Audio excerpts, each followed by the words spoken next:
Hi friends, ఓం సాయిరామ్. బాబాగారి ఆశీస్సులు అందరిపైన ఉండాలని మనస్ఫూర్తిగా కోరుకుంటున్నానండి. అందరూ కూడా సుఖంగా, సంతోషంగా, ఆరోగ్యంగా ఉండాలని, బాబాగారి ఆశీస్సులు అందరిపైన ఉండాలని మనస్ఫూర్తిగా కోరుకుంటున్నాను. ఎప్పుడు కూడా సంతోషంగా, ఆరోగ్యంగా ఉండాలని బాబాగారిని కోరుకుంటున్నానండి. ఫ్రెండ్స్, మీకు ఎటువంటి సమస్యలున్నా బాబాగారికి అయితే ఒక్కసారికి చెప్పుకోండి.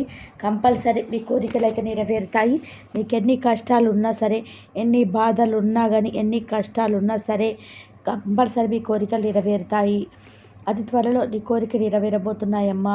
తల్లి, నా మీద భక్తి, నమ్మకం ఉంటే వీటిలో ఒక నెంబర్ తాకు తల్లి అయితే మన బాబా గారు మనందరి కోసం చాలా అంటే చాలా చక్కటి సందేశం తీసుకొచ్చారండి. మరి మన బాబా గారు ఏం చెప్పబోతున్నారో ఆయన మాటల్లో తెలుసుకుందాము. మీరైతే తన్మేలు చూశారు కదండి. బాబా గారు స్మరిస్తూ ఒక నెంబర్ అయితే అనుకోండి. 3 మెంబర్స్ ఉన్నాయి కదండి. 1 2 3 మీరు మనసుకు నచ్చిన ఒక నెంబర్ అనుకోండి. బాబాగారు ఏం చెప్పబోతున్నారు బాబాగారి మాటల్లో తెలుసుకోండి. ఫ్రెండ్స్, చిన్న రిక్వెస్ట్ అండి, మన వీడియోస్కి అయితే ఒక చిన్న లైక్ అయితే ఇవ్వండి. అలాగే కామెంట్ సెక్షన్లో ఓం సాయిరామ్ అని చెప్పి కామెంట్ చేయండి. ఇక మొదటి నెంబర్ తాకిన వారి గురించి బాబాగారు ఇలా చెప్తున్నారండి. తల్లి, నీ మనసుకు సంతోషం కలిగించే మంచి తీయటి వార్త చెబుతానమ్మా. నా మీద నమ్మకంతో 2 నిమిషాలు విను తల్లి. నీ అన్ని విషయాలకి కూడా నేను బాధ్యత తీసుకుంటున్నాను. నువ్వు కోరింది జరగకుండా కష్టాల మీద కష్టాలు వచ్చి పడుతూ ఉంటే మనసు విసిగి చెందిపోయి ఉన్నావు కదమ్మా. ఇక నిన్ను చుట్టుపట్టిన సమస్యల నుండి నిన్ను కాపాడేందుకు నీ బాబా తండ్రి నేనే స్వయంగా నీ వద్దకు వచ్చానమ్మా. అంతేకాకుండా ఇక మీదట నీ జీవితంలో సమస్యలు, కష్టాలు రాకుండా నీ జీవితానికి సంబంధించి మంచి రహస్యం చెప్తాను. జాగ్రత్తగా విను తల్లి. నేను చెప్పేది ఎవరి దగ్గర కూడా చెప్పకుండా అనుసరించు. ఎవరి దగ్గర కూడా మోసపోవద్దు, అవమానపడవద్దు. అన్ని సమస్యలకి కూడా పరిష్కారం చూపించి మంచి సలహాలను, మంచి మార్గాన్ని చూపిస్తానమ్మా. ఆశపడ్డది దొరకాలి అంటే కొద్దిగా కష్టపడాలి తల్లి. కానీ ఓటమి, మోసం వెంబడిస్తున్నాయని నువ్వు భయపడి నువ్వు చేసే పని నుంచి అస్సలు వెనకంజ వేయవద్దు తల్లి. మార్పు కావాలి అనుకుంటే కొన్నిటిని దాటి నువ్వు వస్తేనే విజయం అందుకుంటావమ్మా. కష్టాలను, మోసాలను, జరిగే పరిస్థితులని చూసి ఇక నా జీవితంలో మంచి రాదా అని అనుమానపడవద్దు.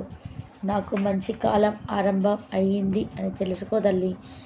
ఇవన్నీ దాటి నిలబడితేనే జీవితం బిడ్డ. కష్టాలను, అవమానాలను, బాధలను, మోసాలను అన్నిటినీ కూడా దాటి తీరాల్సిందే తల్లి. ఇప్పటి వరకు కష్టం, దుఃఖం అనుభవించిన నీకు ఇక మీదట జీవితంలోకి సంతోషం, ఆనందం ఇవే రాబోతున్నాయి తల్లి. నువ్వు అదృష్టాన్ని ఒక పెద్ద మొత్తంలో అందుకోబోతున్నావమ్మా. నువ్వు గెలవాలి అంటే ఏమి చేయాలో కూడా తెలుసా తల్లి. నీ వల్ల ఏది కాదు అని అనుకుంటున్నారు, కానీ వాళ్ళ ముందు చేయాల్సింది చేసి గెలిచి చూపించాలి. ఇక ఇలాంటి విషయాలు మాత్రమే నీ జీవితంలోకి జరుగుతాయి తల్లి. అంటే గెలుపు మాత్రమే నీ జీవితంలో ఉండాలి. అలాంటప్పుడు నిన్ను చూసి ఓర్వలేక, అలాంటప్పుడు నీపై ద్వేషాన్ని చూపిస్తారు. అప్పుడు కోపాన్ని తగ్గించుకొని మౌనంగా ఉండమ్మా. ఆ కోపం నిన్ను ఎంతగానో దిగజారుస్తుంది. కాబట్టి నువ్వు కోపాన్ని అదుపులో ఉంచుకోవాలి తల్లి. ఎవరైనా నిన్ను దూరం పెట్టారు అంటే వారికి దూరంగా ఉండు. వారే నీ దగ్గరికి వచ్చేలాగా, నిన్ను అర్థం చేసుకునేలా అటువంటి సందర్భం వారికి నేను నీకు కల్పిస్తానమ్మా. సదా నిన్ను పొగిడితే పొంగిపోవద్దు. నేను ఏరడ చేసిన వాడిని కుంగిపోవద్దు తల్లి. అన్నీ మారుతాయి, అందరూ ఒకేలాగా ఉంటారు అని నువ్వు అనుకోవద్దు తల్లి. అన్ని విషయాలు కూడా గుర్తుపెట్టుకోవాలి. కాలం అనేది ఎప్పుడూ కూడా ఒకేలాగా ఉండదు. ఎవరైతే నేను అవమానించారో, ఎవరైతే నేను చులకనగా చూశారో వారే నిన్ను వెతుక్కుంటూ వచ్చేలా నువ్వు ఎదగాలి. అలాంటి సందర్భం నువ్వే ఏర్పరచుకోవాలి. నీకు బాధ అనేది అనిపించిన, అవమానం అనిపించిన కన్నీరు మాత్రం అస్సలు బయటకు రానివ్వద్దు తల్లి. ఎందువల్ల అంటే ఆ కన్నీరే నీకు బలహీనత అయిపోతుంది. ఓపిక, సహనంతో ఉండు. నీ బాబాను తలుచుకొని ఎదగాలి, జీవితంలో స్థిరపడాలి అని పట్టుదలతో ఉండమ్మా. అప్పుడు నువ్వు వాళ్ళ ముందు ఒక మంచి స్థాయికి వస్తావు. మంచి స్థాయికి వచ్చేలాగా నువ్వు శ్రమించాలి. వాటమి వచ్చినప్పుడు ధైర్యంగా ఎదుర్కోవాలి. ముఖ్యంగా విజయం వచ్చినప్పుడు చాలా అనుకువగా ఉండాలి తల్లి.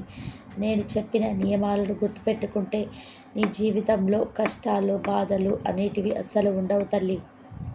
నీ జీవితంలో ఎలాంటి చిక్కుముళ్ళు, సమస్యలు అనేటివి రాకుండా నేను చూసుకుంటానమ్మా. ఇక నేను ఎవ్వరు కూడా తాకలేనంత ఎదిగేలా నేను చేస్తానమ్మా. ఎవరైతే నీకు ఇష్టమవుతారో, ఎవరైతే నీకు నచ్చుతారో వారితో సంతోషంగా ఉండు. ఎవరైతే నీకు నచ్చరో, ఎవరితో అయితే నీకు ఇబ్బందిగా ఉంటుందో వారికి నువ్వు సంతోషంగా దూరమైపో. అప్పుడే నువ్వు ప్రశాంతంగా జీవించగలుగుతావు. నిజాయితీగా, ధర్మంగా, నమ్మకంగా ఉన్న నిన్ను ఎవరు ఏమీ చేయలేరు తల్లి. ఎలా జీవించాలి, ఆ భవిష్యత్తు ఎలా ఉంటుందో ఏమోనని అస్సలు దిగులు పెట్టుకోవద్దు తల్లి. నీకు చిక్కులు కలిగించే విషయాలు, బాధలు పెట్టే విషయాలు అస్సలు నీ దరికి చేరనివ్వనమ్మా. నా మీద నమ్మకం పెట్టుకున్న నిన్ను, నీ నమ్మకాన్ని వమ్ము చేయనమ్మా. నీ ప్రార్థనలన్నీ కూడా నెరవేరుస్తాను తల్లి. నువ్వు కోరిన సంతోషం నీకు అందిస్తాను. ఎలాంటి ఆపద నీకు రాకుండా చూసుకుంటానమ్మా. నిన్ను ఆనందంగా వచ్చే బాధ్యత నాది. నీకు అంతా కూడా ఇకపై సుఖపరంగా ఉంటుంది. నీ భవిష్యత్తు బంగారం అవుతుందమ్మా. కాబట్టి నేను చెప్పిన మాటలు గుర్తుపెట్టుకొని పాటించి లేదా నమ్మకంతో ఉండు. అప్పుడు నీ జీవితంలో మెరుపు గెలుపు అనేది నిరంతరం అవుతుంది. గుర్తుందా తల్లి? ఇకపై ఎలాంటి ఆలోచనలు మనసులో పెట్టుకోకుండా ప్రశాంతంగా, సంతోషంగా ఉండమ్మా. ఫ్రెండ్స్, మొదటి నెంబర్ తాకిన వారి గురించి అయితే మన బాబా గారు చెప్పారండి. ఇప్పుడు రెండో నెంబర్ అండి. రెండో నెంబర్ తాకిన బిడ్డ ఎవరైతే ఉన్నారో, తల్లి నీ శక్తి సామర్థ్యాల మీద నాకు అపారమైన నమ్మకం ఉంది. నీ వాళ్లకు నీతో ఇన్ని రోజులు అని కలిసి ప్రయాణం చేసిన వారికి ఎవరికైనా సరే నీ మీద నమ్మకం లేకపోవచ్చు. కానీ నీ శక్తి సామర్థ్యాలు అనేటివి నాకు తెలుసు తల్లి. కాకపోతే ఎవరికో నీ మీద నమ్మకం లేకపోతే పర్వాలేదు, కానీ నీ మీద నీకు నమ్మకం లేకుండా పోతుంది. అది ఎలా తల్లి? ఎందుకని అంతలా నిరాశ పడిపోయి నిన్ను నువ్వే నమ్ముకోవడం మానేశావు? బిడ్డ, నేను నీకు ఒకటి చెప్తాను, జాగ్రత్తగా విను. ఆ విధంగా జీవితం అంతా కూడా నడుచుకో. మొదట నువ్వు నిన్ను నమ్ముకో. ఎందుకంటే నీ మీద నమ్మకం లేకపోతే నువ్వు ఏ పని చేసినా కానీ విజయం పొందలేవు. ఎలాగంటే నువ్వు ఏదైనా పెద్ద పనిని ప్రారంభించినప్పుడు నీకు నీ మీద సందేహం కలుగుతుంది. నేను చేయగలనా, నేను విజయం సాధించగలనా అని అనుమానంతో ఆ పని మాత్రం మొదలు పెడతావు. అనుమానంతో ఆ పని ముగిస్తావు. నువ్వు అటువంటి సందేహం పెట్టుకొని ఆ పనిని ప్రారంభిస్తే ఎలాంటి విజయం వస్తుంది తల్లి? అది అపజయం పాలయ్యి నేను నిరాశకు గురి చేస్తుంది. నీపై నీకున్న నమ్మకం అసలుకే లేదు. ఇప్పుడు ఇంకాస్త తగ్గిపోతుంది. మొదట నిన్ను నువ్వు నమ్ముకో. నీ శక్తి సామర్థ్యాలు ఉన్నాయని నేను మరీ చెప్తున్నానమ్మా. నిజమే తల్లి. చుట్టుపక్కల వాళ్ళకు కూడా ప్రభావం నీ మీద అధికంగా ఉంది. నేను నిరుత్సాహానికి గురి చేస్తూ ఉన్నారు. కొందరు నీ గురించి తెలియక అలా చేస్తే, ఇంకొందరు నీ గురించి తెలిసి, నీ తెలివితేటల గురించి తెలుసు ఎక్కడ మంచి స్థాయికి వెళ్తావు అని భయంతో కొందరు నేను వెనక లాగే వాళ్ళు ఉన్నారు తల్లి. కనుక ఎవరి మీద ఏమనుకుంటున్నారో, ఎవరు నన్ను ప్రోత్సహిస్తున్నారో, ఎవరు నన్ను నిరుత్సాహపరుస్తున్నారో అన్నది అస్సలు ఆలోచించవద్దు. ముందుగా నీ మీద నమ్మకం ఉంచు. ఆ తర్వాత ఏదైనా చేయగలను, సాధించగలను అని నమ్ము తల్లి. నేను నీకు తోడుగా ఉంటాను. నువ్వు ఏ పని చేసినా అందులో విజయం సాధించడానికి నువ్వు కృషి చేస్తే దానికి తగిన ఫలితాన్ని కలిగేలా నేను చేస్తానమ్మా. ఎప్పుడు కూడా ఎవరో వచ్చి ప్రతినిత్యం మనల్ని ప్రోత్సహించాలి, వారి దారి చూపించాలి, వారు సలహాలు ఇవ్వాలి అని ఆలోచన ఎప్పుడు కూడా పెట్టుకోవద్దు తల్లి. అలాంటప్పుడు ఎక్కడ కూడా నిజాయితీ అయిన సలహా దొరకదు. నీ మనసుకు తెలుస్తుంది నువ్వు చేసేది సరైనదా కాదా అనేది. ఇక నీకు నమ్మకం లేకపోతే నన్ను మనసులో తలుచుకో తల్లి. నీకు సరైన ఆలోచన కలిగేలా చేస్తాను.